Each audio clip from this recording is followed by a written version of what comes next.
Friends, this meeting is going to be a memorable event in our literary history.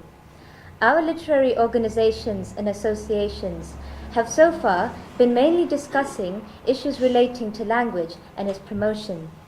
The Urdu-Hindi literature that has so far been produced did not aim at influencing the minds and sentiments of readers. Its main objective was to build up a literary idiom. No doubt that too was a very important objective. The founders of our language have done us a great favor by building up Hindustani. The denial of it shall mean that we are ungrateful. However, a language is a means and not the end.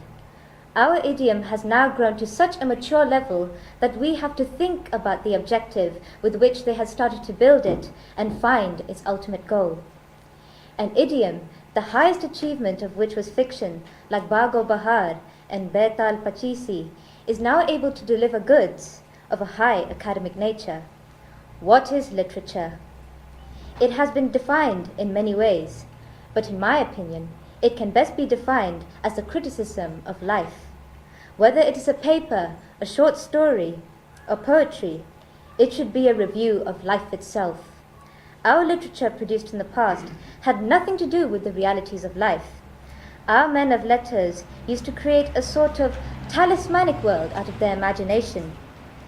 A literature which is based on the concept that the world is not permanent, which keeps complaining of the adversities of time and seeks refuge in carnal love, surely indicates a stagnation in the life of a people and is symptomatic of their downfall.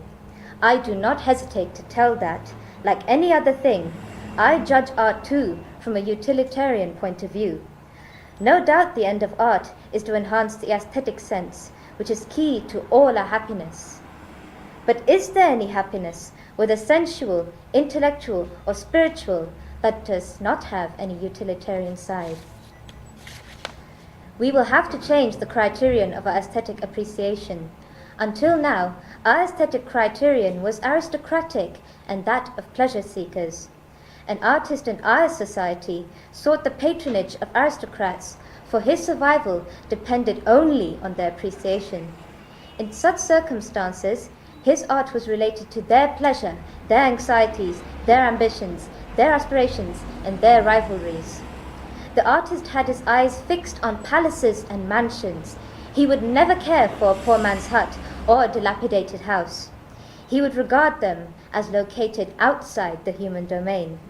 The vision of the artist was restricted to physical human beauty, and his art revolved around rhetoric. He lacked ideals and failed to determine the purpose of life. Our art well represents the feelings and emotions of youth, but it does not know that youth is not represented by the one who is just a fervent lover, reciting poetry to his lady love and enjoying all her coquetry. Youth is represented by ideals, courage, sacrifice, and responding to challenges. Though this change can be brought about by developing a universal outlook and love that includes the whole of mankind. Just recreation and merrymaking is not the mission of a writer. Let him not stoop so low.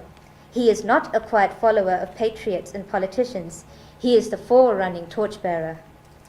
We have to enhance the standard of our literature so that it serves society in the best way, and in turn, society should allow the penman the right place he deserves. A writer should choose a theme that stimulates him and study it thoroughly before writing. From our standards, real literature would be one that has the dimensions of thought, the spirit of freedom, an aesthetic element, a constructive object, and which enlightens us about the realities of life, inspire us to act. It should not lead us to slumber, as it is a sign of death.